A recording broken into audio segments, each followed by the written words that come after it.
There's now an official Universal Orlando podcast, and we sit down and talk Mardi Gras 2022 with Universal Orlando show director Blake Braswell. This is episode 496 of the unofficial Universal Orlando podcast.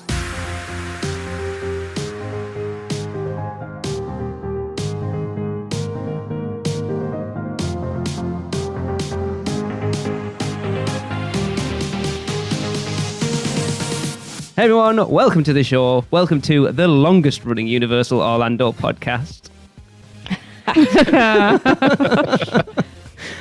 Joining me are my co-hosts Tracy.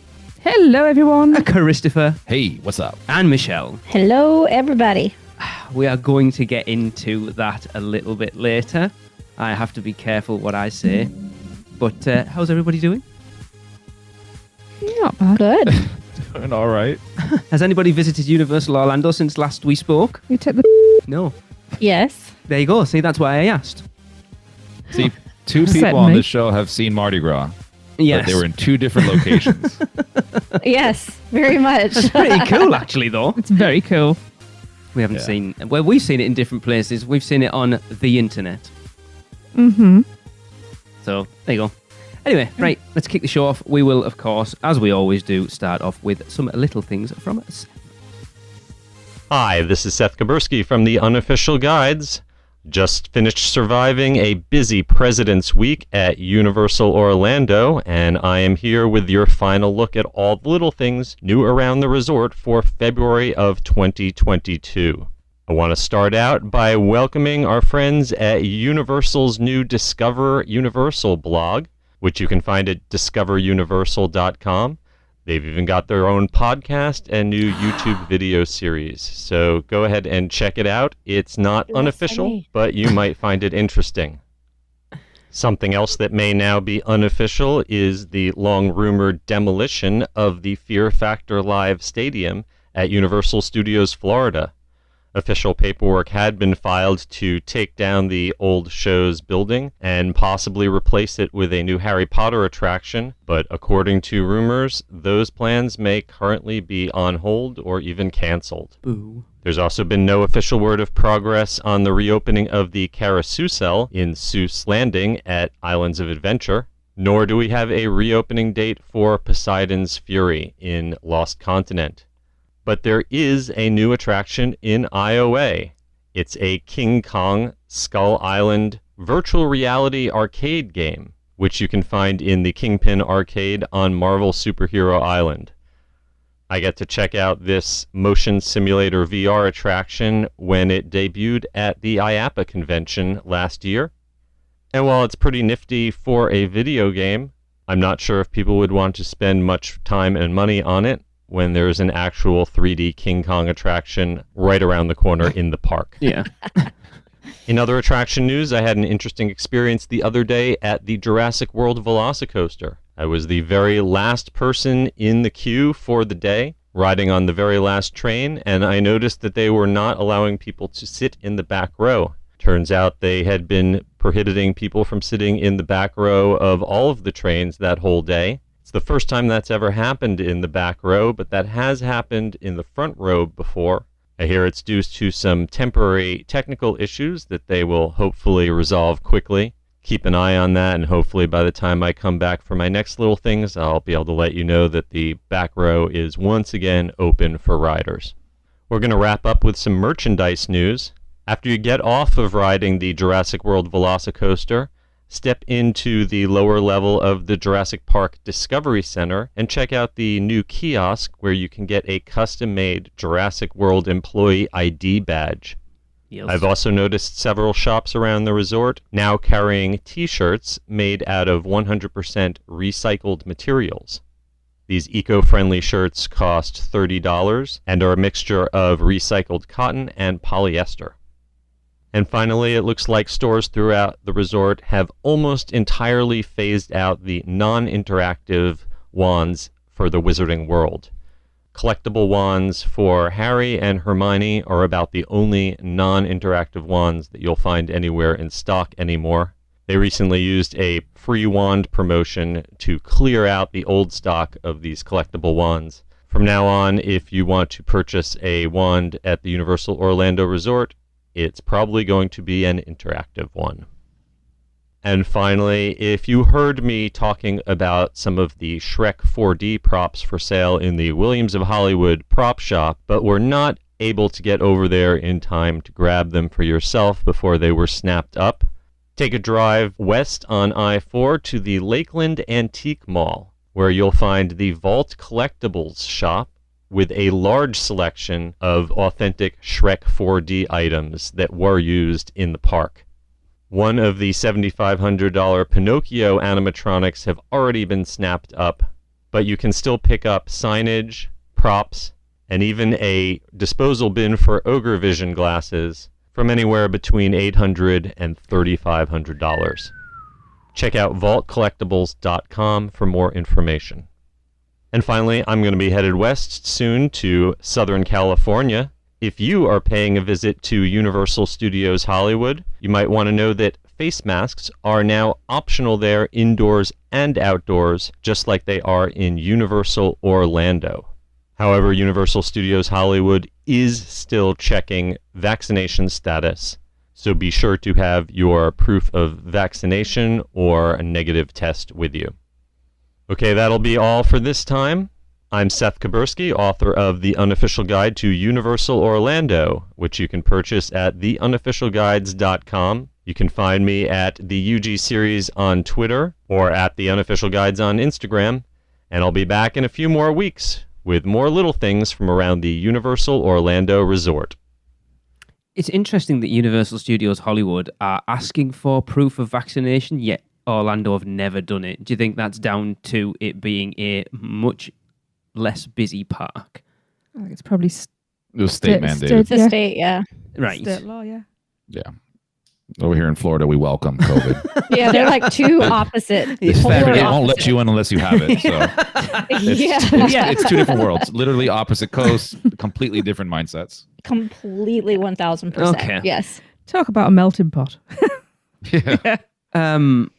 Carousel must be getting some serious refurb doing on it. That thing's been closed for what, 6, 7, 8 months now? Yeah, It's been a while. It's going to be nice and bright. I hope so. Because I'm originally worried. I'd heard it was something to do with the roof, but I mean, how long does it take to? You can replace the roof on a house in less time than it's took them to do Yeah. that. Yeah, that's true. Well, it depends on who's doing the work. It's good to see that they Thing one are. and thing two. Exactly. Yeah. Yeah, you talked over me before I could finish. Yeah. It's good to see that they are doing some refurbs on some of the older attractions. Like you look, obviously, the Mummy's getting quite an extensive one. When we spoke to Seth, it sounds like Poseidon's View is getting a massive amount of money spent on it. Carousel is. It's kind of making me hope after the conversation we had last week that Men in Black is going to get some money thrown at it soon. Ooh, I hope. Yeah. Yeah. I mean, this is the kind of stuff you expect from, world-class theme parks. Like, we're spoiled with Universal, Disney, that kind of stuff, but go over to other theme parks and it looks like a bizarro world of just like decrepit stuff everywhere. Yeah. Like we heard it a lot when the Wizarding World first opened, that a lot of people had never been before, went because of like Hogsmeade, walked into Hogsmeade, loved it, and then walked out into the rest of the park that obviously hadn't been built with the same love and affection that Hogsmeade had, and were kind of like, Hogsmeade's great, but the rest of the park's a bit, Yeah, I could see that. I mean, I still have a ton of clients that go just to see the Wizarding World, and I'm like, yeah, you can see the Wizarding World in 2 days, but there's more there than just that. I promise. yeah. Good. It keeps the rest of the park quieter. I don't care. That would explain why Don't Hogsmeade share. always heaving Yeah. nowhere else is. Yep. Go on, Tracy, because you were pulling faces at me over the non-interactive one bit. I'm confused over it because Because we had a conversation. we had a about whole it that conversation. I read a couple of sources that it was actually the interactive ones that were going. So I'm really confused now. I mean, it makes sense that they're getting rid of the non-interactive It could be that ones. the first one who's reported it or read a report as misread, and then it's been reported by Yeah. other sources Because we had that misread. 'Cause conversation. but they're the only ones I've said. Yeah, we did. Because I Yeah. was like, Damn it. Because we said, didn't 'Cause we, I- that, 'cause- maybe they get rid of them because of the bottlenecks it causes Yeah. to people doing them. Because I don't have one, I'm the only one that doesn't have one. I was going to get an interactive one. So I was gutted. So that's okay. How much are the interactive ones? 50? 50, 60-ish. I think they're around 60 now. Yeah. I now have it down to 2 to choose from. So that's better. I just- It was like down to about 95 before. There's no way they're getting rid of the interactive ones. No, They're absolutely way too not. popular. Strange. Yeah. Yeah. So Michelle, have you got one? Yeah, I have like 5. What, interactive ones? Yeah. 1%. She stays at Portofino. Exactly, I know. There. They give 'em for I'm a free. Harry Potter freak. I collect them. So am I, but I've only that's got how one. you open the and door. I just want that map. That Portofino. map's amazing. Yeah, it does. The thing that always annoys me a little bit about it is when you see people doing it and the line's sort of 6 people deep, and by the time you get to do it, you've watched everyone else in front of you do it anyway. It kind of takes away from it a little bit. Yeah. It's Yeah, like, that's the nature of the beast, right? I mean, yeah, everybody wants to do it. it's like, has anybody watched any of the vlogs from the Star Wars Galactic Cruiser, whatever it's, the Halcyon yet? Yes. I did not. Michelle, Obviously we have. Tracy and I both sort of said it'd be interesting to see. You still book Disney and stuff, don't you? Yeah? Of course. It will be interesting to see how many people you get reach out to you to book there. Well, I had before they announced the prices, I had many who were interested, and then once those prices were announced, they're like, we're gonna have to wait a little bit. So the interest is there, Yeah. but it's pricey. Well, Chris, I know, who did you watch specifically? Oh, I saw some tracker. I saw a crap ton on TikTok. Yeah. A bunch of different bits and pieces. But yeah, I've seen most of the stuff. I saw the fighting between Kylo and Rey. We watched Jackie Super Enthused, and I'll be honest, it was kind of like, it was all right. That's the problem, right?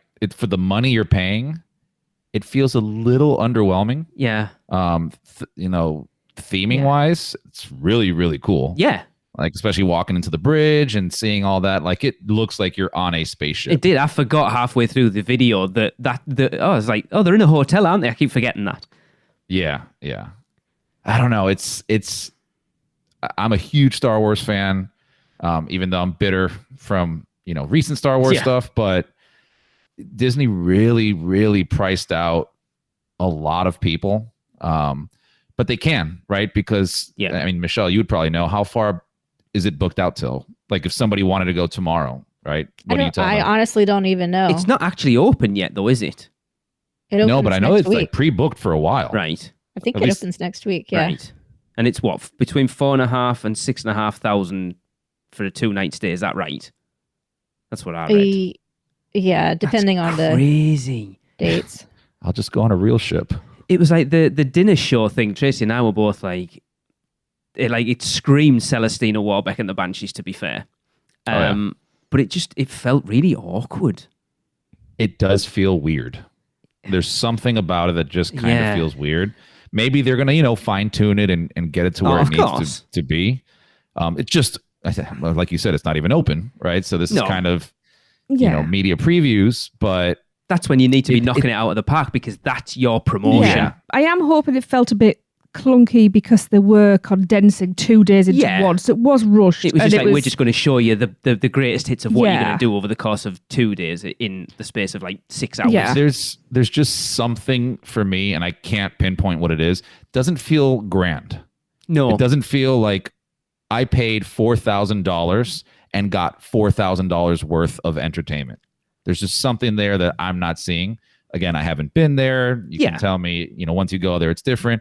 But from everything I've seen, and I have read many, many people's reactions, a lot of people feel the same way too. Yeah. Well, and like you said, it hasn't opened yet. So you don't really know what the full experience will be like yet. And it's new to everybody, not just the guests. So it's going to take a little bit of time, just like with any attraction. It's going to take some time for the actors to get comfortable, for everything to kind of become a seamless experience, and it not feel weird. But here's where the cynic comes in, because you say, Michelle, right? this is what happens with every attraction, right? That's fair enough. So, but when you go into a theme park and you go to a new attraction and it's wonky, that's fine, because it's one attraction that I've paid for on one park ticket among 15 to 20 other attractions. When I've spent $4,500 to $6,500, it wants to be perfect every time. I hear you, which is why I'm not going yet. I don't want to be a $4,000 beta tester. No. Absolutely I mentioned someone's response in was it the theme park Facebook group, where they're like, oh, it's just started and all that kind of stuff. Give them a chance. And I was like, for $4,000, they should be able to do this perfectly in a Starlight and Pit. that's like, and they should have been using staff as beta testers. Yeah, that's what it comes down to. You can't treat it like everything else because you are paying a premium for it. That's it. You're not really leaving the hotel, right? Like, that's your experience for 2 days. Like, look at the crap. Yeah. So to put it into a Universal perspective, look at when Volcano Bay opened and it was a show, and the crap that Universal got for how Volcano Bay didn't work when it first opened. And you're talking about if you bought a day ticket for it, it was like what, say it's $100, right? That's $100. You're talking about something that's like 40 times more expensive. Well, it's the same kind of like, I'm actually more interested in doing the new Disney Wish cruise because of all of the Marvel elements that are on it. But it's the same deal. Like right now, the itineraries that are available for next year are all Bahamian cruises, 3 or 4 nights. And for a Bahamas cruise, it's only 3 or 4 nights. I'm not going to pay $4,000 when I can go on Royal Caribbean and pay less than a third of that. Yeah, do it in $200 on Carnival. Exactly. I'm not going to go there. We're not going to talk about Carnival right now, but I know it's the ratchet boat. I know. But regardless, like, I'm going to wait until the demand is a little bit lower, because right now the price is that high because everybody wants to be on the ship. So that's kind of the deal with the Star Wars Galactic Cruiser. It's they can everybody charge that much because people are booking. Yeah, but it shouldn't be like that. It's a demand thing right now. Look, I know a lot of people think because we're a Universal podcast that we Disney bash, right? And we do to an extent, and it's tongue in cheek most of the time. But I have spoken to, so we've had quite a Producers Club weekend this weekend. I went to the football on Saturday, and Chris Ruck from the Producers Club came up, and I was talking to him, and then we went out with Kieran and Sam Two Dogs Naj yesterday and did an escape room. And we get together with like-minded people and we talk Disney, and Chris has said he has no desire to go to Disney for a long time, and I think Sam kind of said the same, didn't he? And they've got a 2-year-old. Yeah. And we're just hearing it so much that Disney are just, and funny enough, Chris actually said it was because of you, Michelle, when you reviewed Genie Plus. He said it just sounds like a mess. I do not want to deal with it. No, which is what I've been saying all along. Oh, he'll go to Universal all day long, but he said he just doesn't. Okay, good. I was like, oh no, I lost a client. No, the headache of going to Disney now, it's just becoming more and more money grabbing. It's not a relaxing holiday. Disney is definitely different right now, and I can say that again because I was just there for 3 nights, 4 nights actually. But yeah, I still had fun, but it's definitely a very different experience than it was before Genie Plus. Yeah, and specifically, I think Magic Kingdom more than the other parks, because actually Magic Kingdom's the easiest place to use. Really? Well, not just the Genie Plus. I mean the overall experience of going. Yeah, like there's Magic just so Kingdom many attractions available that the Genie Plus actually kind of works there. Okay. Yeah. But in the other parks, it doesn't work very well. I can imagine it's it being a just nightmare in Epcot because there's very few attractions in there. Oh, really. It's even worse at Hollywood Studios. Really? Yeah. Wow.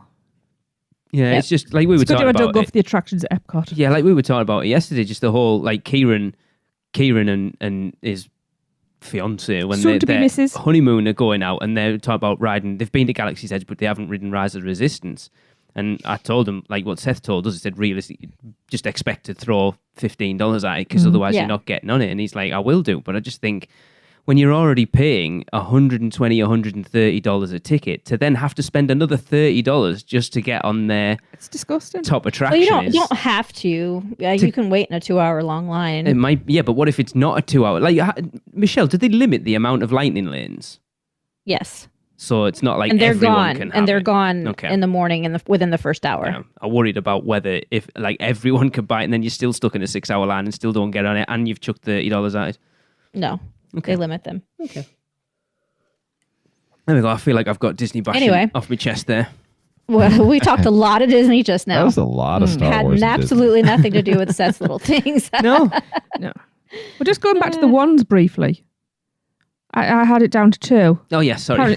No. How in the world did we go off that track? I've just been looking at the 2. Okay. Because I was going to go, you know what, I'll just put it out to a vote.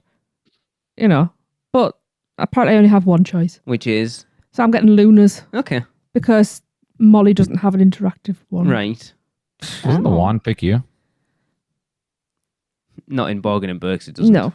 No, not when you've got an annual pass and no I'm credit happy with card, it Luna. doesn't. Luna's my girl. Fair enough. So, yeah. Why are they not having people on the back row in the Velocicoaster? Yeah, it's weird. I don't know. Seatbelt harness keeps on opening up. Someone throw. Hang on. Don't even say that. Hang on. Maybe they are to begin with. But the Velociraptors actually catch them. Yeah, it's the last row. They caught up. So they have to leave that Maybe. empty. So it's like a buffer. I'm sure there's a reason for it. There will be. You don't have to outrun the Raptors. Just at least 2 people in your party. That's what's going on. I have to really bite my tongue when talking about the Pinocchio animatronic that got bought from that shop. Yeah, man. I just want some glasses. I hope they got glasses when I get there. Oh, shout Connor. Connor will get you some. Connor. Like, what do you do with the Pinocchio animatronic? Don't ask. Oh, You lie to it a lot. If this was a Producers Club special, I know where this would be going right now. Michelle, do I really have to tell you? That's a good topic. I was hoping we'd go Make there. a stool out of it. Yeah, we're not on this show. That's quite a conversation piece when you bring a girl home. Or a guy. I don't know what your preference is. Well, but, I mean, Hey, whatever floats your boat. Anyway, right? moving on. right along. Yeah, there is something that Get this happened. back on the tracks Yes, here. there is something that happened in the last 2 weeks that we need to talk about. Christopher. Competition's good. It's okay. So as Seth said, it only took them 11 years, but Universal Orlando have finally realized that we are actual competition and so have launched Universal Orlando Resort's all-new Discover Universal Hub, a trip planning site that highlights the must-dos, must-eats, must-knows, and how-tos for a trip to the award-winning destination via innovative storytelling design with the guest in mind. Complete with dynamic videos, podcasts, planning guides, and more, the exciting new platform will showcase all of Universal's amazing experiences in a way that connects with today's travelers and the content they like to consume. Visitors to Discover Universal can find entertaining yet informative content across various mediums, including All new original video series with hosts sharing all of the details guests want to know about the different experiences within the destination, such as Ride Guys, which debuted on February 17th, embark on an entertaining tour of the top rides at Universal Orlando with 2 Ride Guys. The duo will answer specific attraction-related questions and then showcase what the actual ride experience is like. New episodes are released monthly. Which, I to want be that fair, job. have you watched the first one so far? Michelle, I know you won't have done because it's about Rip Ride didn't. Rocket. It was actually... I have not seen anything it yet, was no. so good, actually. It was production really value good. is really good. Yeah. They're so entertaining. It was. It's about 3.5, 4 minutes long, Yeah. but it was actually quite Yeah, entertaining. they're fun. Shabuya is their catchphrase. it's good. You can honestly see they're having fun while they're doing Yes. that. Why? Who wouldn't? Like, Well, let's be true, honest. yeah. If that was your job, it would be amazing. Yeah. Sweet. They also have Dine and Ride, which debuts in May. Enjoy a culinary quest and learn more about the elevated theme park fare around Universal Orlando. New episodes will be released monthly. Let's be honest. We talk about food on here far too much. It's our favourite thing. We could have a whole 20-minute conversation about a chopstick fork. Chork. Yes, exactly. Sure. Yeah. Well, and then it's kind of a misnomer, Dine and Ride. So I kind of thought it was going to be like, all right, let's try like the worst combination ever. What's the worst food you can eat? And then go and ride on Rip Ride Rocket and try not to puke. I mean, like, that would be fun. That's kind of a good Has segment. been- Yes. It has been done right. during our childhood. And that's So maybe sure we that can get we're our no longer guests able to, to talk about. Give us challenges, what we need to eat, and then ride. Yeah, no, We go because and I test it will out. puke. I don't think that's a good idea. You've seen me come off a ride not feeling very well. I don't think that's a good idea. Seafood All chowder. Right. Then Chris and Alexa can be our ride guys I like for that that idea, yes. Oh, good. Hey, I'll take your place. Honestly, I would. I can't remember the last time Tracy threw up, to be fair. I would not give up my lunch. I don't throw up, but we've talked about this before. Just riding roller coasters, like getting older. Yeah, I can't ride them as many times as I used to. So when Dueling Dragons was there, Alexa could ride it 1,000 times, and like on ride number 4, I literally tapped out. I'm like, I can't do it. I'm getting nauseous right now. So prime example, I used to be able to do it all the time. Yeah, prime example, SeaWorld in 2020, we rode Mako. I went on it again. Twice was enough for me. I went and sat down and Tracy and Jade went on it again. And we would have gone on it again if we weren't meeting Tyler and Jessica. Twice was enough for me. I was kind of like, yeah, I must admit, that's the only ride that it's not until you're on your way back to the station I can actually leave go. So good, mine. It's so good. Yeah. Yeah. Checked In debuts in May. This takes viewers on a fun tour of the lobby, rooms, pool, and amenities of Universal Orlando's 8 magnificently themed hotels. And that's one hotel highlighted each episode. So then they're going to do 8 episodes then. No, sounds like it. Yeah. Let's build another hotel quick. It hasn't got a long line of, it hasn't got a much longevity, has it? Well, which honestly, those videos are already on their YouTube channel. So all 8 of them? Yeah. But then you're going to have them come back to it when Epic Universe opens. True. It's a strange one, isn't it? It's not the... It is. But it's content. Yeah. You know, and it's showcasing they're making the Universal Metaverse right now. They're showcasing their product. And that's what this is about. We'll get there after Chris's little bit first. And exclamation point, exclamation point, exclamation point.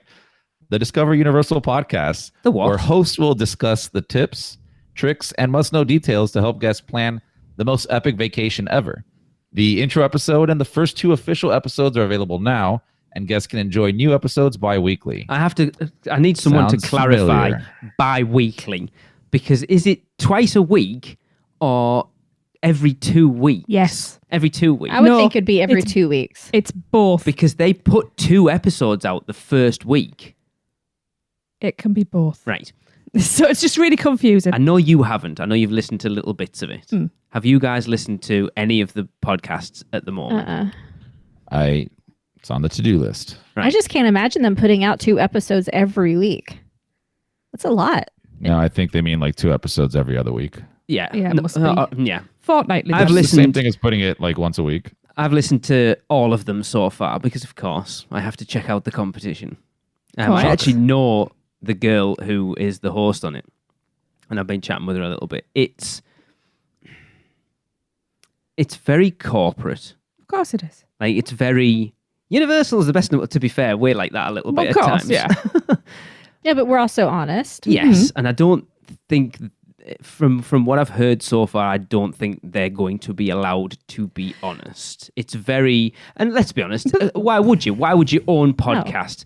It's turn around and say, don't bother doing this. You're not going to do that. Yeah, I've spoken to people about it so far, and it's not... I don't think it's aimed at the same audience we are. No, it's definitely not. It's very much aimed at people who have only been a couple of times or haven't been before. Yeah. Right. But it made me very jealous at times.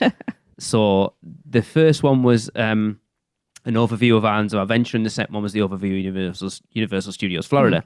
And on both of them, they had a VIP tour guide on there. And it's like, I wish I had that. I mean, to be fair, they didn't really share anything that I didn't already know. But then they went and rode Velocicoaster with Greg Hall and stood talking to him about the ride, like, in the queue. And and then I know we've spoken to him, but having that access is amazing.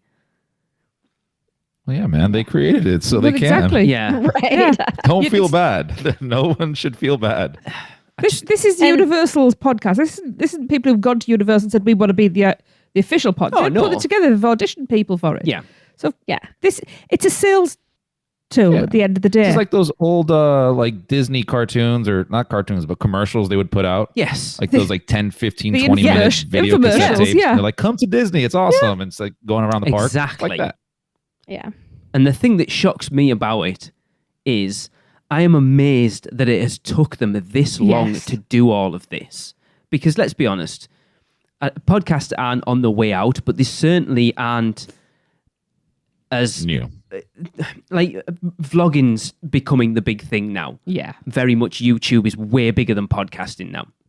So for them to do a podcast, I'm not saying they shouldn't, because we've been doing this 11 years. Just a little late to the party. Yes. Yeah. I'm surprised it's took them this long to do one. Wasn't it originally called the Official Universal Podcast? Or did I just see that somewhere where it That's was... I think when they were trying to find it was a job listing, right? Wow. Yes. I think it was a job listing. But I think it was always confusing. called Discover Universal, because if you look, the blog's been called Discover Universal for quite some time. It's a good name, actually. It is. Yeah. And it's incredibly well produced. I will give them that. It looks amazing. But again, that goes back into why it took them this long. You've literally got a recording studio inside your theme park. Why has it took you this long Because to let's face use it, podcasts aren't difficult to do, are they, Lee? I mean, not for the other three people sat on this show, no. Yeah, you guys all sit around. But I mean, it's just, especially like they'll have editors and stuff. So the two hosts will just sit down, record, and then off they pop. Yeah. Like, how easy is that? Yeah. Like me. Well, I mean, it hasn't really hurt them not having it. Right? No, that's true. So it's more of a... Well, you don't know that though, do you? I can tell you from how busy it's been. I do know that. It has all not right, hurt fair them. enough. They've been perfectly fine without it.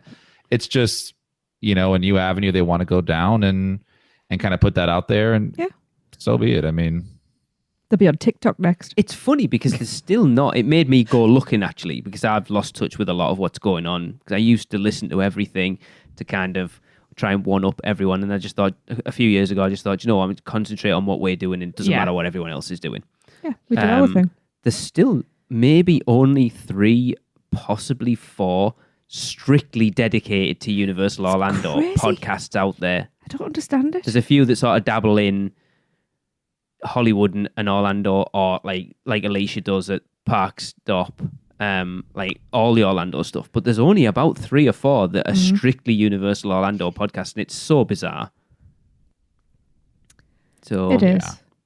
That's because we're such stiff competition. Maybe it is. We just shouldn't even bother. I know. It's funny, the conversations that have been going on in the Producers Club over it. I won't mention any comments on here in case Taylor, our PR's listening. It was just like, it made me feel quite honoured and kind of humbled a little bit for the support that we got. It was quite funny.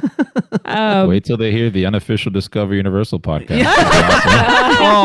We're going to rebrand. We should rebrand. Yes, that would be amazing. Just for a week. April 1st coming up. Oh my God. That would be funny. That'd be hilarious. Yes. There's room for everybody though at this table. And you know what? If the more the merrier, because if it means it's just one person gets an extra special trip out of it, then that's brilliant. Good luck to them. It looks great, and I hope they continue to put that out like that. Yeah.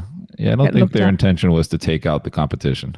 They couldn't. No, at all. They've just realised how much of a space it is. Yeah. Like, we've been doing this for literally coming up 11 years, and it's like, if they can do it, why can't we do it when we literally got everything in place to do it? Yeah, exactly.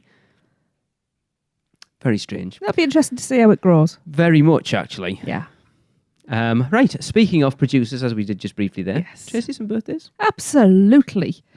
Okay, we have a nice little handful here. We are going to kick off on March the 2nd with the lovely David Griswold's birthday. Happy birthday, David! Happy birthday, Hagrid! Happy birthday! Happy birthday, buddy.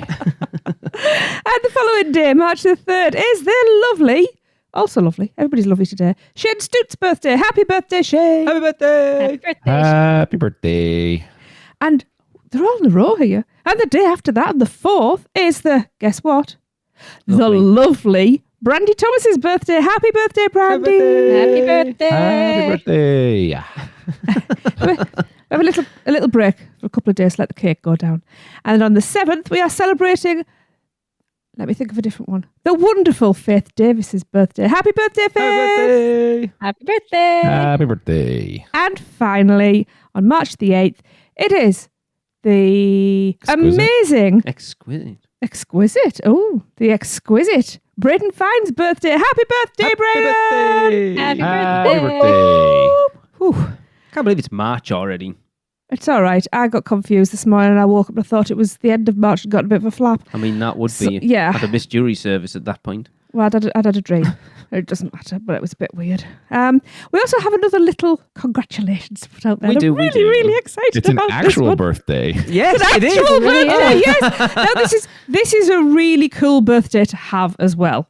Because on the 22nd of the 2nd, 2022, actually at 11:22. Was it? Yeah. Brilliant. But, so all angel numbers. Had it been 10:22 at night, though, it would have been 22:22. So I'm a little bit, Our lovely friends, Andy and Catherine, had their little girl. So welcome, Harlan Ruth Digenova.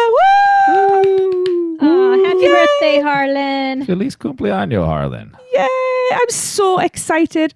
And I don't care that I'm not related. I'm going to be an auntie and I'm going to be her fairy godmother and I'm going to adore her from afar. And as soon as we get her, that's it. I am stealing her and until I have to give her back, you're not getting her off me. I'm So So they excited. are raising her right. Her Yes. birth announcement Oh, it was picture was amazing. Harley Quinn outfit. Yes. Oh my gosh. So you She's know that Andy is beautiful. the biggest Batman fan in the world. Yes.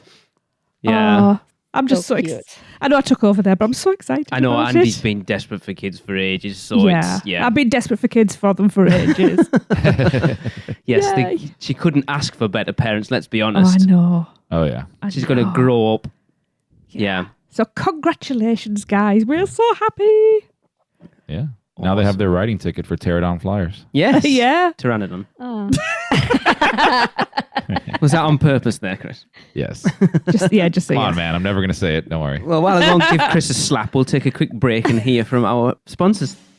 You've started the decade off with a bang, so why not continue the party with Mardi Gras at Universal Orlando Resort? Join us for this fan favourite with special food, parades, and even weekend concerts. And yes, there will be beads. This event runs nightly and is free with your daytime park admission, so there's no better time to plan your next Universal Orlando Resort vacation.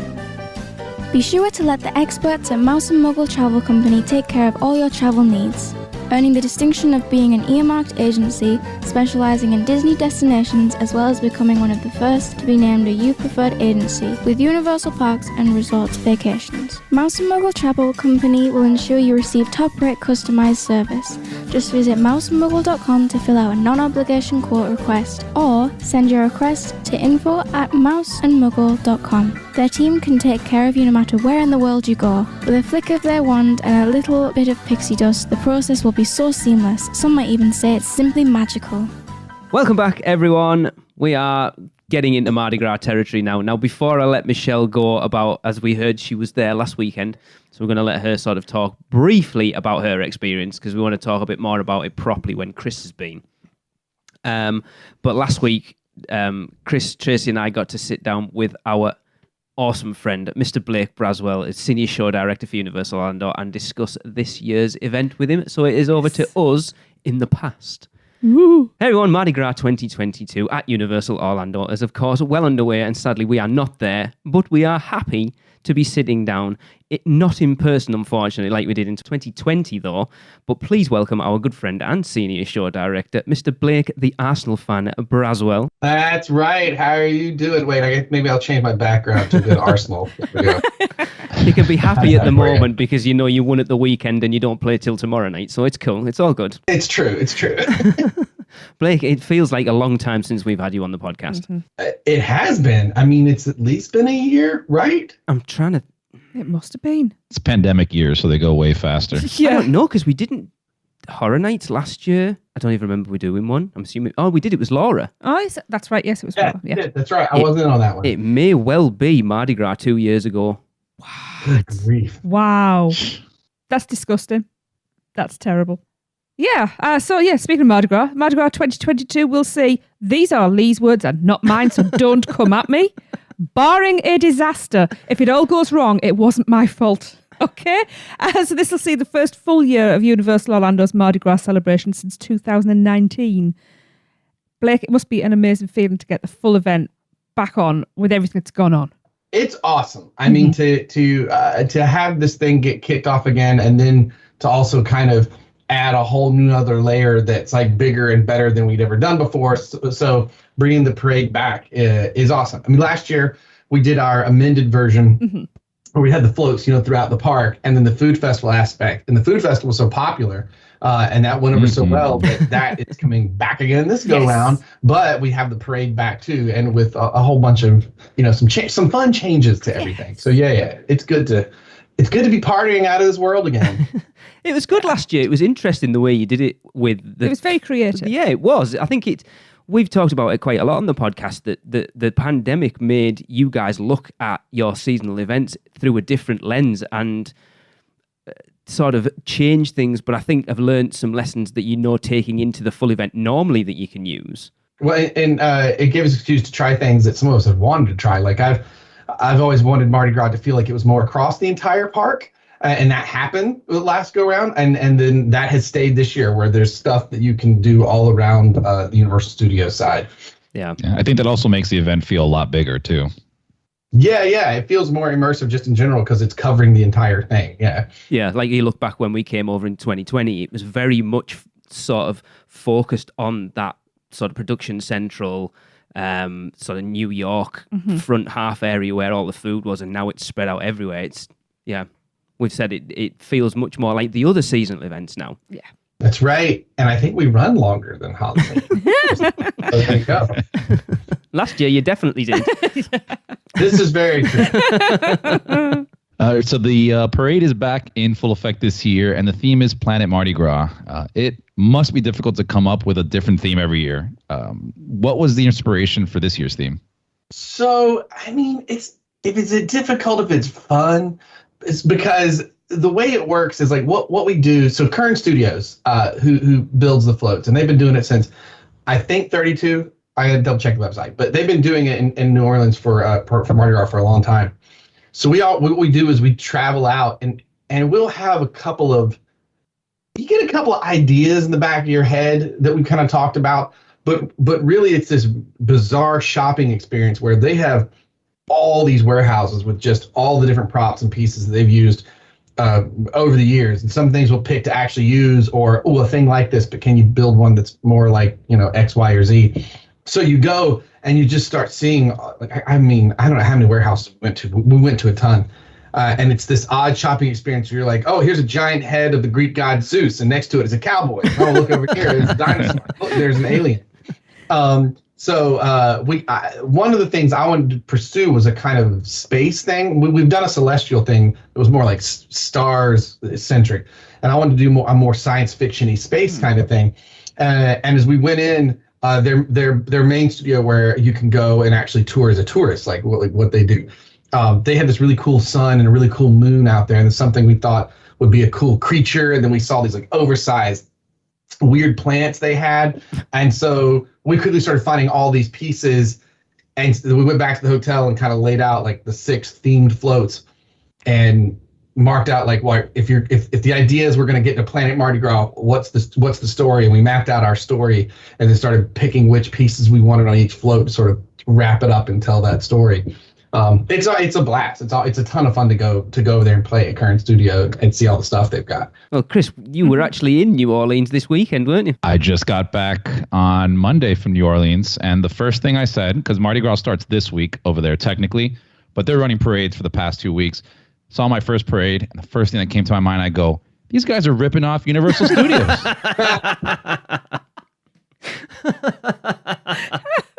I mean, we do call it the most authentic outside of New Orleans, but they might have done it first. Just a little bit before. I mean, it seems that the theme's all encompassing this year. It's not just the parade floats, but the performers and the food booth areas. And speaking of food, oh my God, it looks amazing as usual. And so what would you recommend? What are your food highlights? So I really like anything traditional, like New Orleans style. I really enjoy. Yeah. Stuff that's new, that's fun. So one of the different floats, we have our liftoff float, and from there we kind of visit different planets, like our volcano planet and our floral planet. And the floral planet food booth is a very vegan, vegetarian inspired menu. I love vindaloo, and they have a cauliflower vindaloo that is awesome. That caught me by surprise. I really enjoy that one. Interesting. It's that ube bubble waffle thing looks amazing. That thing is super cool. So the bubble waffle is like a green bubble waffle. You have like the blue ice cream, and so it looks like something that would be in a science fiction movie. It actually particularly looks like something that would be in an old school BBC science fiction TV show, like a Doctor Who. Yeah. My brain goes to the old BBC of the Hitchhiker's Guide to the Galaxy episodic they did. Yeah, and it looks like stuff like it. And it's perfect. And the idea we kind of had, we did the floats.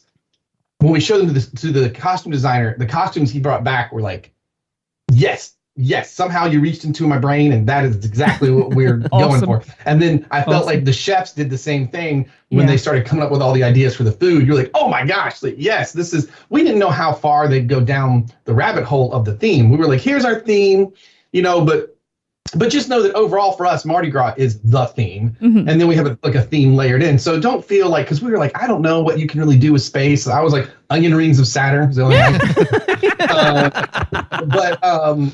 But they were like, they were like, no, this is great. Give us some time. And when they came back and sent me the first presentation that kind of had all the food in it, I was just like, I was blown away. Wow. It's just so awesome. That's the perks of the job, isn't it? Come and try all the food, Blake. Like all of the food. I missed out on that day, actually.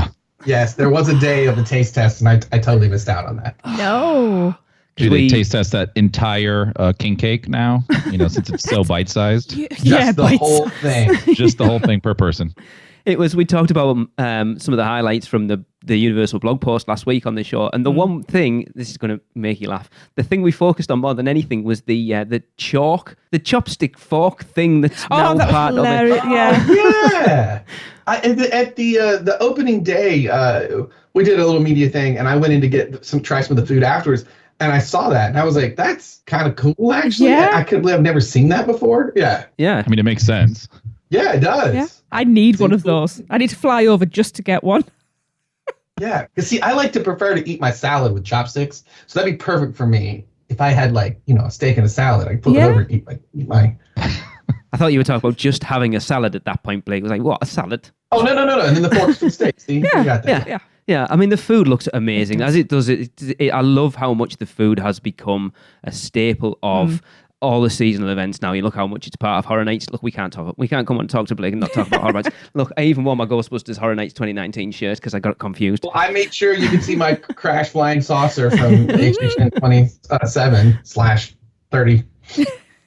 But yeah, the food's become such a big thing of all the seasonal events, and Mardi Gras has become no exception. And it's just, it kills me watching all these vloggers eating all this stuff. Michelle was there this weekend. She had the pizza fries. She did. The Mardi Gras pizza fries. She said they were amazing. So good. Okay, that's cool, because I haven't tried that variety yet. I need to try that. Did you have the VIP pass? Did you just walk up to all the booths and go, excuse me, Blake Braswell, free food, please? Oh, it doesn't work that way. It doesn't. Are you kidding me? It does not work that way. They'll throw stuff at me and say, get away. We're busy. Disgusting. Chorks. But to be honest, that's like Charles and I, our other senior show director over here, we'll go there, let's do lunch, and we'll go in and get lunch. And it's a great way to take the name tag off, get in line for lunch, and sort of be spies and hear what all the guests are saying about stuff. And it's a blast to sit there and listen to everybody be excited about the food they're trying, and what they're seeing. You mean the people don't know who you are? They're not walking past the celebrity that is Blake Braswell. Well, we did put on a mustache and glasses and a fake nose and go out. Yeah. Oh, that's okay then. Yeah. And of course, we cannot talk about Mardi Gras without mentioning another stellar tribute store. Now, I can't wait to blow my entire savings when I finally get to go hit up Mardi Gras this year. Which you will. Oh, I will. Money's already gone. Direct deposit straight to my Universal wallet. So the Float Factory theme is such a great idea. How did that come about? So the retail team, they've done a really good job of, every tribute store I think has been really good. But kind of like diving into a kernel or a nugget of a particular event and sort of going from there. And in the case of like Mardi Gras, the making of the floats, even traditionally, is like such a big deal because just the way that we change our themes, all the crews and stuff over in New Orleans, they tend to do different stuff each year and play with different themes. So that's such a big part of it. So to make it, this workshop thing where you go through and see them creating. I love the space alligator. I think it's awesome. I mean, it's one of those things that when I saw it, I was like, oh, that makes absolute total sense. That's such a cool call. And I love little details like, I think it's the second room. There's the foam gator that, like, when you approach it from the side coming in, it's all carved out. But when you go to the backside, it's flat, and you see the pencil drawings where they would be using to go through it and like carve that out. And if you ever go to see them actually do that at Kern and stuff, it's really cool. That is cool. But little stuff like that is neat. It's not just decoration. If you pay attention, it'll actually show you how they do this stuff. Wow. Awesome. Yeah, I mean, Blake, we only got like a minute or so left, but I do want to touch on the performers, which is, I know something that is your particular focus a lot in the parks.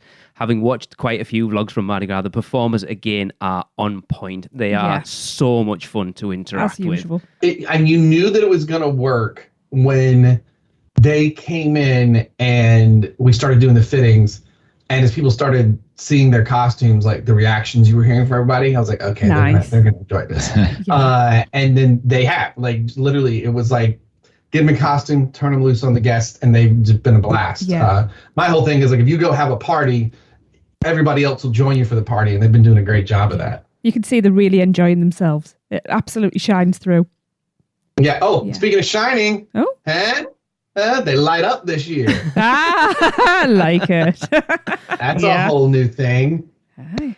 That was one of those that a costume designer was like, and me were like, yeah. And then people have to make the costumes like, we're going to just let you guys keep throwing all these ideas out, but we can't stop. Like, because we're just looking at these different fun science fiction stuff. And I think the comment one, I was like, oh man, this one design you got, it'd be cool if that headpiece would glow. The next thing I know, and every single of the themed costumes have lighting elements on them. Oh, that's so cool. Which is new for us, and I adore it. I love that. So I like that they have it's like they've got a completely different look in the nighttime than they do in the daytime. Yeah. We just don't ask where the battery packs go. Dude, it's brilliant technology. They're so small and they sew them into little pieces. Like, that's awesome. Okay. That's less worrying. Yeah, it's wild. Our lighting design team we pulled them in and they partnered with costuming and they came up with some awesome stuff.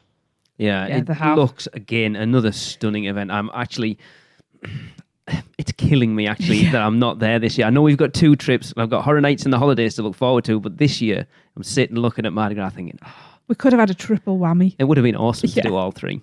As Chris said, you can do all 3. You said, yeah, but I don't live 2 hours away like you do. Fair enough. Yes. Let's see how try to outdo it next go round. Yeah. But yeah, as we said, Mardi Gras is in full effect and it's on for quite a few times. Actually, I have a girl at work who's heading over in April to the concert to finish, but I've told her, we're talking about it at work a lot, and I'm sort of pushing all get on a parade float. You need to get on the parade float because it is the most amazing experience you will ever have in your life anywhere in the world. Everybody that rides the floats says that. It's so funny to me because it's amazing. People are saying, should I look to try and do that? I'm like, yes, you have to. You can try to ride the float. It's a blast. But it's true. Blake, I tagged you in a tweet the other day when Universal asked, what is your Universal pinch me moment? And I could have put recording in the broadcast studio for the first time. I didn't. One? Getting to ride oh no, it was that. Sorry, it was that, wasn't it? That.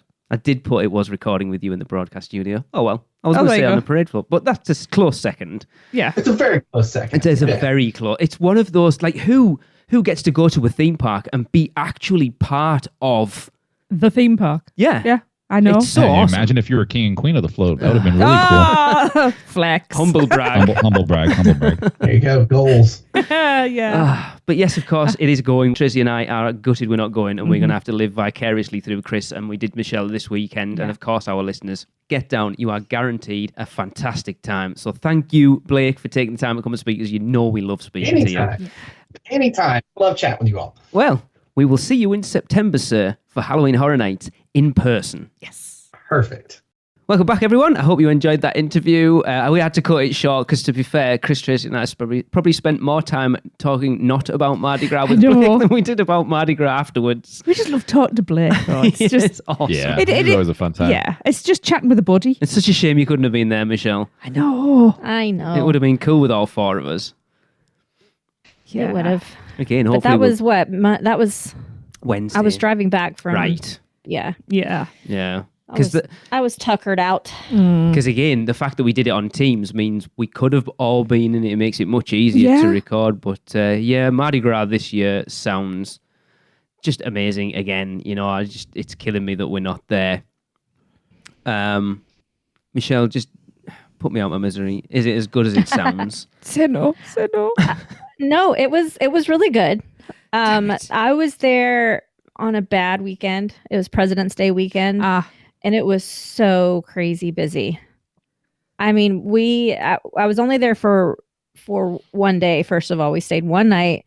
So I drove like a bat out of hell to get to Orlando in time to catch the parade on our arrival night. And literally we dropped our car at Portofino, didn't even check in, ran to the water taxis and ran straight to the gates. Okay.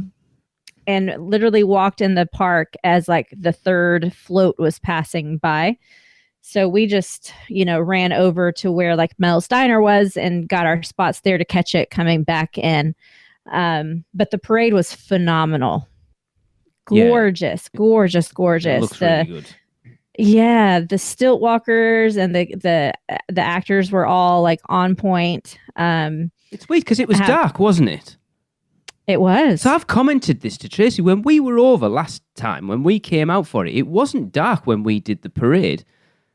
Mm-mm. And yet this time when I see the parade going, it's dark. I don't know whether they're doing it later than they used to. I think so, because it was like the sun was going down as the parade started. So by the time it came back around, it was full-blown dark. Because it was still fully light when we got off the parade float, wasn't it, in 2020? Yeah. Yeah. Yep. Yeah. Strange. Maybe that's why they added those lights on the guys now. I think it was just dusk, wasn't it? Barely. They're starting, it seems like the trend is they're starting at 45 minutes before park closing. Okay. Okay. And obviously that night, weekend because it was a Wednesday night, it closed that was a Thursday night. It closed at 7:00. So it started at 6:15. So didn't we start at 5? Yeah, I think so. Yeah. I'm looking at pictures. I have pictures of us on the float at 5:42. This is before heading out. So about half an hour earlier then. So it's not that much. Yeah, okay. Well, but anyway, the parade was phenomenal. It was so nice to see that back and have, see the beads flying and the crowds kind of living that up again. That was super nice. Did you catch many? Yep. We did, actually. Cool. Did you smack any people for trying to get them off Krista before she could get them? No. We were nice. We even gave some to the kids around us. It's shocking, and you see adults grabbing them off the kids. I know, yeah, right? reaching in front of the kids. That was what got me. Did that with JD. Did it once. That's why I was grabbing them and giving them to her. Yeah. Yeah. I gave all of mine to Krissa. But yeah, no, so the parade was great. We watched that, and then we went and had dinner with Maddie and Kenneth from Rush of Fear. And where did you go? Next day, you went to Cowfish, didn't you? We did. We went to Cowfish. How was it? It was good. The service was slow, but they were really busy. Right. I want cowfish so bad. Oh, same. It's so weird how our opinions changed. And they were like, oh my God, cowfish. And now it's like, I can't wait to go back.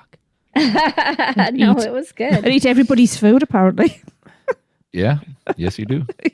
So did you go back for Mardi Gras the next night as well then, Michelle? Not night, but day. So I spent the day there. Okay. Probably really about half a day, I guess, because we kind of chilled in the morning. So we didn't get there until about 10:30, 11. And we did several food booths. Krissa rode Hagrid's for the first time. I know that's not Mardi Gras related. Awesome. But that's a huge step for her. And I was so proud. Did she enjoy it? She loved it. Yes. She loved it. Bike or sidecar? Sidecar. Okay. I didn't want to scare the shit out of her and make her not want to ride it again, please. So. Fair enough. I'll ask. Yeah. So proud of her. So that took up a good chunk of our day. So what? But she was brave enough and wanted to do it. So I was like, okay, Yep. we're doing it. What food did you try? Food wise, okay. I know you got the pizza fries. Yes. Oh, that was so good. That was very, so very bad. good. Yes. The Cuban How are they sausage. different? They've got that. They had chorizo sausage yeah. on them.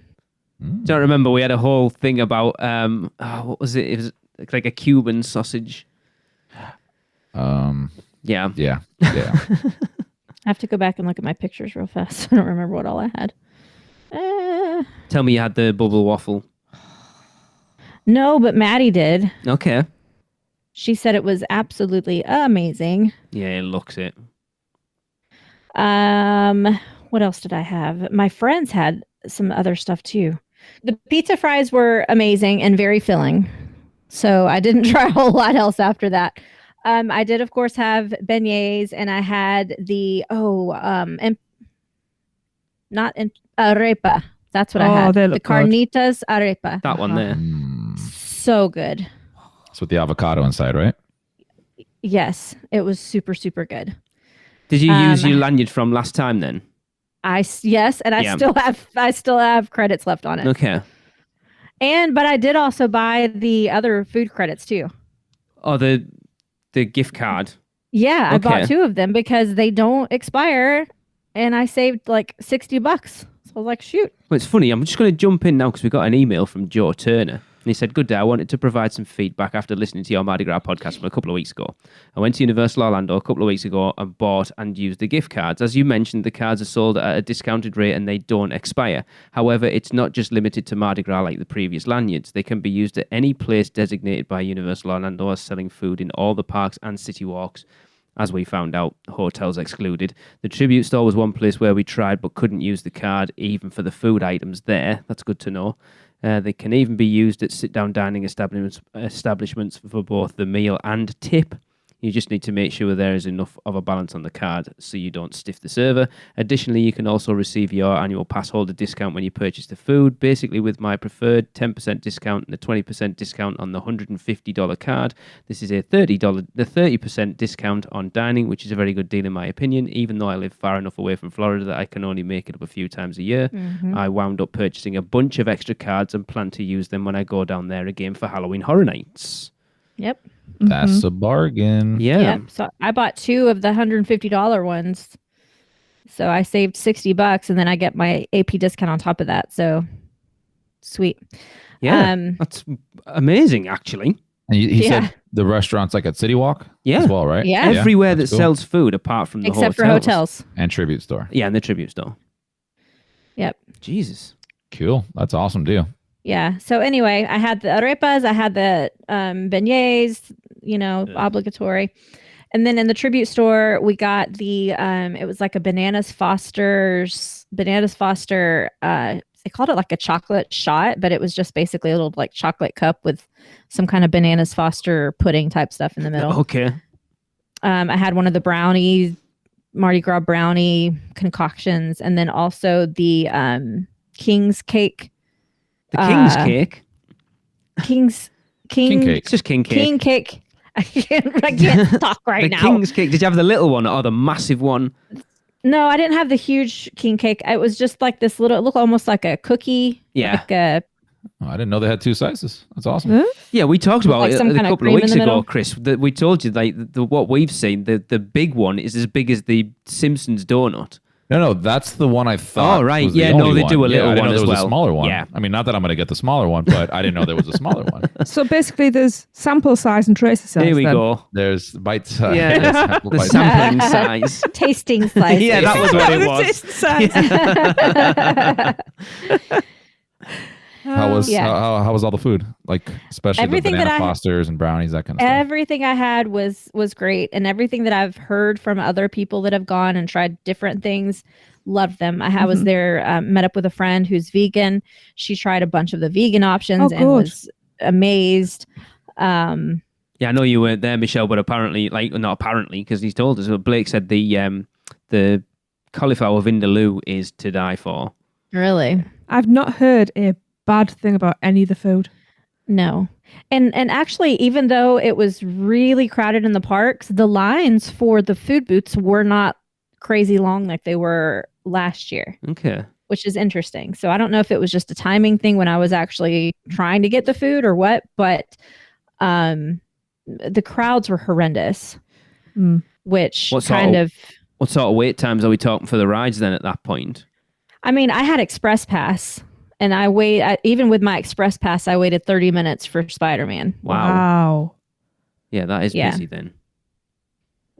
Yeah. Pretty much the only thing that we walked right onto was Men in Black. Everything else, even with Express, we had to wait a little bit. That's not a good sign, is it? No. I was going to say, when did the food booths open then? Because obviously Mardi Gras kind of kicks off around 4 o'clock. Are they open most of the day?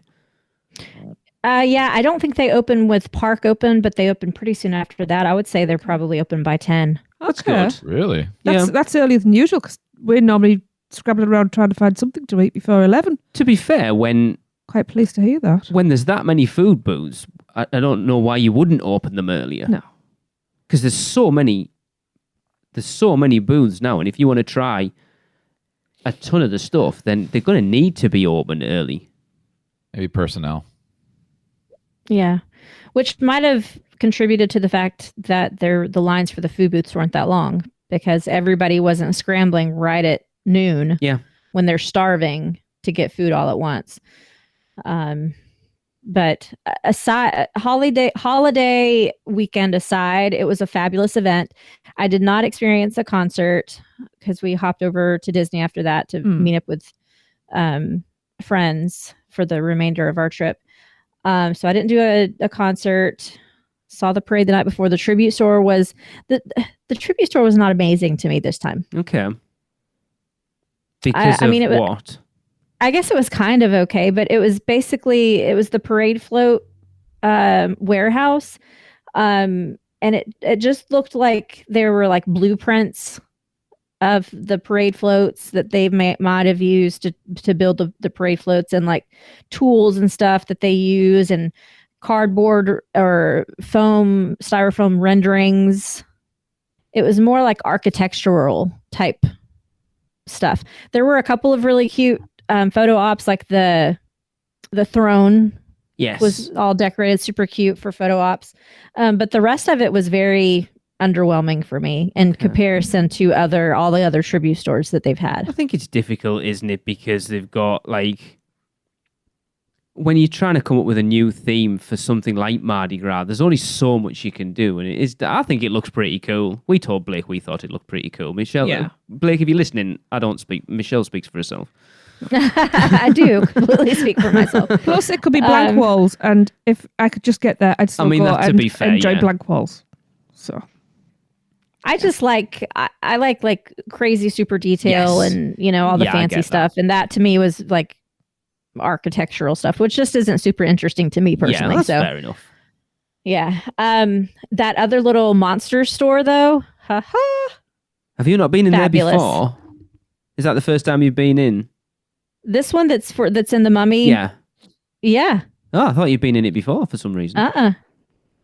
Nope. This is the first time I've been there since. It was Connor when Connor was on, wasn't it? Connor went. Yes. Yeah, I haven't been since October. But that store, so freaking cool. Oh my God. We're not going to get to see it. I know. I wish that they would keep that up all the time. I mean, they may do. It might just not be there. If it's popular enough, they might put it permanently somewhere. It might end up being in Epic Universe, to be fair. Oh, yeah. Oh, I hope so. It was so cool. Yeah, so don't miss that when you go, Chris. What if that's a little secret test? I will not. Oh, I think it is. I don't think there's any. I've said before. I think the amount of classic monster stuff that they're putting in the parks with Horror Nights and now this store and stuff, they're just slowly drip feeding people so that when it opens at Epic Universe, it's not suddenly like monsters. What the hell? Yeah. We've already had it. It's amazing. I think because the classic monsters are so old, people forget that they are Universal original property. Yeah. I know that. Yeah. I mean, it's like original going back to the early days. People forget that. I'll have to post the pictures on our social media that you sent me, Michelle, of you and Chris are posing with the characters. The one of Chris and me in the coffin. Yeah. Oh my God. She is so big, by I the was way. going to say, how dare she huge. grow? Alexa saw it's like how big she is. It's crazy. She left her eyes open in that picture on purpose. And when my friend took it, she was like, oh, your eyes are open. And Chris was like, I know. I wanted to be creepy like a dead person. I was like, oh, Okay. God, you really do look creepy. Teaching her well. I know. I love it. The little caricature experience in there too, though, I was underwhelmed for the cost associated with it. It was kind of cool though because it was done digitally. Okay. So the artist was using an iPad, which Krista was super interested in because that's like the way of art these days. Well, that's how Jade draws a lot of stuff on her phone and a tablet now and stuff. Yeah. So yeah. So it's super cool. And by the time Krissa is going to college and learning how to do this stuff for Universal, that's what she'll have to know how to do. So she sat there for a while and just watched this woman work. Wow. But it's definitely not what I would have wanted for myself. And did you have a look $300? how much it was? 300. Jesus. Yeah. Wow. Yep. Yeah. No. Because in the end, because it's done on a computer, it doesn't look like it was like hand drawn. I mean, obviously, it doesn't look like it was hand drawn. Digital art. You know what I mean? Yeah. Which usually something done by hand is. It looks like there's more effort gone into it, doesn't it? Even though it's exactly the same, like drawn on paper looks like it's got more work done into it, even though it's exactly the same. Yeah, it really doesn't. Yeah. In fact, digital art, I think, is harder than traditional because you're working with layers and your all pencil, sorts of things. There's like so much more to take in than like your pencil does your work, whereas you've got to. I'm trying to teach myself Procreate. The thing that's cool about non-digital art is that you have to be like really freaking skilled because using a lot of art mediums, you can't mess up. Or if you do mess up, you have to figure out a way to cover it up. Yeah. Whereas on digital art, it's really easy to erase it and start over with different pieces. I suppose in this case, because they're probably working faster, because the guest doesn't want to be sat for hours pausing for something, then digital is going to help because you can use fill tools and stuff like that, which are going to save time. Yeah. Yeah, there wasn't a live person there. She was working from a photo. Of course. Which is even harder, actually. Yeah. So anyway, that was my experience. It was great. Yeah. Fun times for sure. Cool. How was your ride on Rip Ride Rocket? Did you enjoy it? Oh, you mean you didn't go on it? No, I did not go on it. Krista did. She didn't. What would it cost? I'm looking forward to the day when Krista wants to ride it and Michelle's like, oh, I have to go on it now. No, I'll just send her with Lee. How much do I have to donate to Give Kids the World to get you on that? You would have to donate to Michelle Bulmer to get me on that. and how much are we talking? I don't know. Don't know, honey. Gillian, we need to talk about a GoFundMe. GoFundMe. Oh, poor Michelle. I mean, Jillian did a GoFundMe to get you guys to America. So maybe there could be a GoFundMe to get Michelle on Rip Ride Rocket. Yeah. It'd be interesting to see how much we get, actually. Poor Michelle. It would have to be enough to support my family after I die on the ride. Well, I guess that's going to wrap it up. But before we go, actually, I've literally just remembered to put this in. Michelle, bit of Rush of Fear news. Would you like to let everybody know what is going on with Rush of Fear this year? So, Rush of Fear podcast is now going to be on its own feed. Not that we are leaving UUOP and separating and want nothing to do with you guys. We are still part of the UUOP network. Yes, we actually have a UUOP network now. Yes, of which Lee has been lovingly named the Podfather of. So we're still under the network, but we are on our own feed. That way we can release content as much as we like without clogging the UUOP feed too much and boring everybody with too much HHN content or too many podcasts No released such in thing. 1 week. I always wanted it to be its own thing, and it's like let's build an audience in our feed and then go on its own at that point. And obviously, the old shows we're leaving on there, but if you want the new stuff, you need to go. So go and subscribe, and it's pretty much everywhere we are, I think, at the moment. Kenneth said there was a few he was still working on adding in, but it's on Apple and Google and Spotify and all the rest of it. So wherever we are, you'll find it. Stitcher was the only one he was still working on. Yes, that was right. It was, yeah. It's a bit of a harder process, but we are everywhere now. We still have our Instagram account, Russia Fear Podcast. We have our own the Facebook page everything. It's It's super cool. So for now, because of busy schedules and the fact that it's not quite HHN yet, we will be releasing monthly podcasts on the 13th of every month, the spookiest date of the month. And then once HHN news starts rolling in, we'll be releasing more regularly. And pretty quickly after any type of news is released. That is our plan, at least. I'm very excited for the first episode of this year. Yes, because we have a very special guest.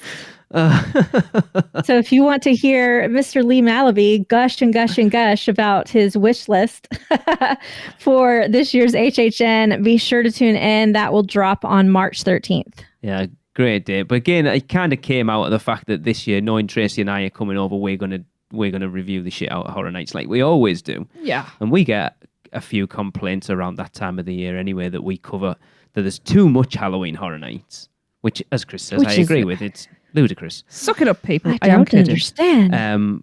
But I didn't want September and October to be completely Halloween Horror Nights. So this way, if you want to listen to only them, go and listen to them. If you want to listen to us, listen to us. If you want to listen to both, then it's there and it's not. Yeah. We're not kind of stealing off each other's download figures either. Kenneth and I had that conversation. When I've said before, I didn't know, like, when one of ours came out and then one of yours came out a few days later, were we missing out on downloads? And then when our next one comes out, are you missing out? Yeah. Now it's all... It's its own thing, and it's you guys have completely took it and ran with it, and it's great. I love it. So we've expanded the brand, and now we have an umbrella. Yes. Ooh. We do. It was Kenneth that came up with that, the UUOP network. Ooh. Yes, he did. Well, Chris and Alexa to start doing some sort of, like Universal. The Universal Drink Cast. Yes, that's what we need. Yeah. Live from Strongwater Tavern. Damn it, yeah. Oh. I'll be a guest. When I come over, and I'm you guest. go around the resort sampling the That would actually Oh, be my pretty God. amazing. Okay, let's talk offline. I kind of like this. He likes where this is going. I'm kind of pouting a lot now. You do the food one.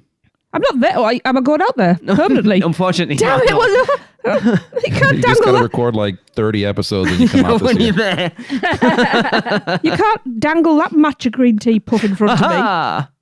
Anyway, we're waffling too much. So yes, usual. basically, go and find Rush of Fear Yes. on the platform you listen to us on. Subscribe if you're on. Yes, if they could please. leave a review and a rating, go and do it. Yes. Let everyone know that Yes. it is there and it is awesome. And all the episodes that were recorded for last year are also already uploaded on our feed. Yes. So you can listen to those there as well if you have not done so already. Cool. That brings us to the end of another podcast. And of course, we will wrap up like we always do with a Universal Is, and this one comes from Benny Batcave himself. But of course, if you want to get involved, all you've got to do is let us know what you think Universal is in 3 words or less and send them to us at podcast@uopodcast.com or via social media, however you want to get them to us, send them to us.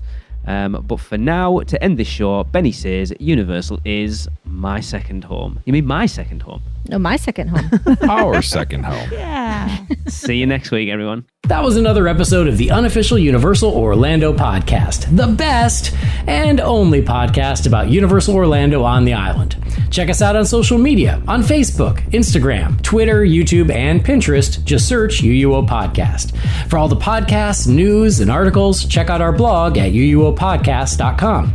Send us your questions, comments, and listener debate submissions to podcast@uuopodcast.com. Join the Producers Club by emailing us at uuopproducers@gmail.com. Listen and subscribe to the podcast on Apple Podcasts, Spotify, Google Podcasts, Stitcher, and everywhere else podcasts are found. Check out our friends, the Theme Park Duo, for all your other theme park news, and use our awesome sponsors, Mouse and Muggle Travel Company, to book your next trip. So until next time, this is Amity 6. Call off the Marines. We're coming home.